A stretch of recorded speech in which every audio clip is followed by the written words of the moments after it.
Okay, here we are at the pool itself, and I'm going to give a little rundown on how to set it up. I mean, it's all in the manual, but one thing I did not do was, they say to put down your ground cover. In my case, I just used a tarp I purchased, and then unfold your liner and get it all out and start sliding these bars, these tubes in, and then putting one of these on with the pin, and then sliding another one in and putting it in with the pin all the way around the perimeter. The last one's a little difficult to get in, you have to work at it, but you can get it. And then you start putting in your upright pieces with these pins here, and then of course put your foot down on the bottom. What I did, I went ahead and put one side of this on each tube. So when I went to erect it, I slid one in from one side and then moved to the next one down and slid it in, and only had to make one connection outside where I was. Once you get it erect like that, of course, you need to start filling it up and walking around the perimeter and moving the liner out to get everything flat as possible. And while you're doing that, when it gets a little bit of water in, you can kind of start working at any wrinkles or folds you have, and it actually is not too bad. I'm going to go ahead and give a shot of the clarity of the water. I don't have the pump running right now. Once I put this on, the next day I went ahead and ran it once for 24 hours, and it's exactly like they say, crystal clear. And there's the shot of it. Hopefully it kind of pulls up or shows up on the video.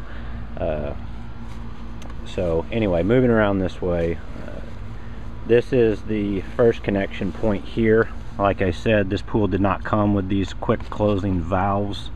It came with a hose and a clamp that you put right here. So if you have it filled up with water and you're going with one of these systems, you don't necessarily have to drain the pool. Just go ahead and put on one of your black hats on the inside on both of them, then you can take the connection apart and put this on. It came with this B fitting here, which you put on, and that will adapt this larger valve here to it with this connection. It came with all the washers and everything. So I'm just going to kind of work around it as the water flows. And then it came with this hose here, obviously, and moves around to the pump inlet. Now, as far as the pump itself, recalling from memory, I needed to put this strainer basket thing on it with a nut in there, toolless again. Make the hose connection here so that anything that gets in here, obviously, I'm not going to be getting any leaves in this because it can't make it through the strainer, but it's there anyway. There's the sediment drain here, which I guess it could pick up some that you could drain out. It will go in through the pump and up through this hose and into the 6-way valve. Now the pump itself has, sorry about the camera, I'm doing the best I can, has a switch here on the side. One side rocks it to just on all the time. The center position would be off, and the other side is the timer. So on the back right here is a dial you can turn, I believe between, I'm going to try to look, 2 hours and 12 hours of run time. So this is where your sinking issues kind of might come into play. Let's say I have it set at 2 hours right now. When I flick this switch to the timer, it'll automatically start running. It'll shut off in 2 hours, and 24 hours later from the time I flick that switch, it will cycle it again. So that is one thing where, it doesn't have a clock to say run it at 2 a.m. every night. You need to come out at 2 a.m. and start it if you want it to run for 2 hours at 2 a.m. That's a little bit of a hassle. Okay, so moving up here, you need to put this hose on, and it goes to this tank. This connection is not made until last. I believe you have to put this on here. It comes with a sand catcher, or actually a guard that prevents it from getting in the wrong tube. You put it on temporarily, you center your little pipe, put that on, fill it up with sand. Halfway is the way I did it, and then I filled it up with water and took my hand and flattened the sand out. I filled it up to the sand level that I had in it. I didn't fill the tank completely. I just wanted to be clear there. So I filled it up halfway, filled the water up to that line, worked the sand in with my hand, filled the sand the rest of the way up. Like I said, I only had 50 pounds, so I put every bit of it in there. I went ahead and wetted it down again just a little bit, and ran my hand around the top inside this hole. So once you get that in place, you take that guard off. You're going to want to keep it in case you need to change your media later. Speaking of media, the sand is supposed to be good for 3 to 5 years, I believe. I don't know what regulates, you know, when it's good or bad, but that's that pays for itself for, you know, $10 for the sand, which I paid, you know, versus a cartridge filter every 2 weeks that they recommend at $5 a piece. You know, so you're at $20 a month right there. That's a lot of sand for that.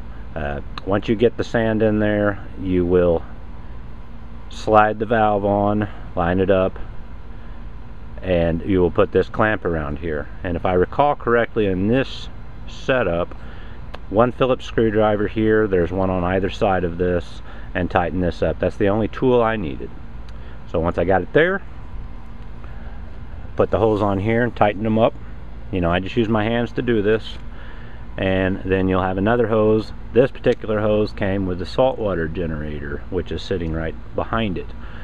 So that hose goes on here on the outlet, and it hooks to the inlet on the saltwater generator.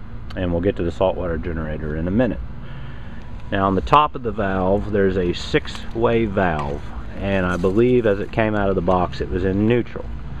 And if I remember correctly, you never turn this thing on with this in the neutral position. And to move this, you need to push down on this lever, and you can turn it over into this position. And this one happens to be filter.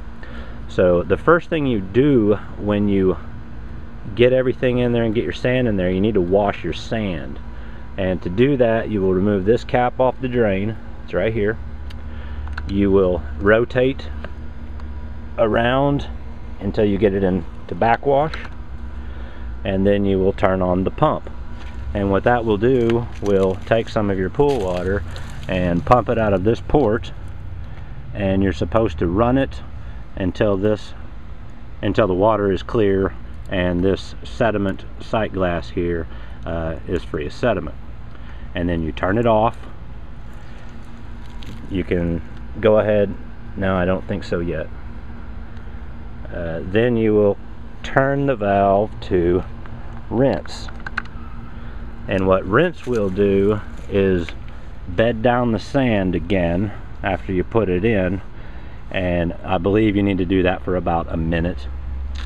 And then once you have it done that way, you will shut it off again and you will turn it to filter. And then when you turn it on, it will start filtering your water. So you'll tighten this, put this cap back on, and you should be good to go. Now what I've discovered was, sorry about this, I'm kind of walking through all the stuff. There is a gauge here on the side. Once you go through the process I just mentioned, you're supposed to look at this gauge and make note of the pounds of pressure that are on it. And in my case, I believe it was about 5, maybe 4 to 6 pounds. I can't remember. I have it written down somewhere.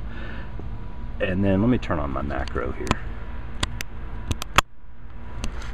Try to get in here and show a better shot of this. Okay, so I was in the green range. From what I gather, as the media gets clogged up with particulates or whatever it's filtering out, when this gets into the yellow area, you need to go ahead and go through the process I just mentioned, the backwashing and the rinsing, and then put it back in filter, and it should be back down into the lower area. Now this is where those lateral lines were that I was talking about, those filters. You know, this is the area that, you know, if you're getting sand in your pool, this is the one you're going to want to look at. So I'm going to go ahead and move into the saltwater generator here, and hopefully I can just leave it in macro. So here is the connection out of the filter into here. This particular piece right here is a flow sensor, and that it's more like a safety switch. If the pump's not running, the saltwater generator will throw a code and it won't start, until you address why this thing is not moving, and simply, more than likely, is because you don't have the pump turned on. So that's a nice safety feature.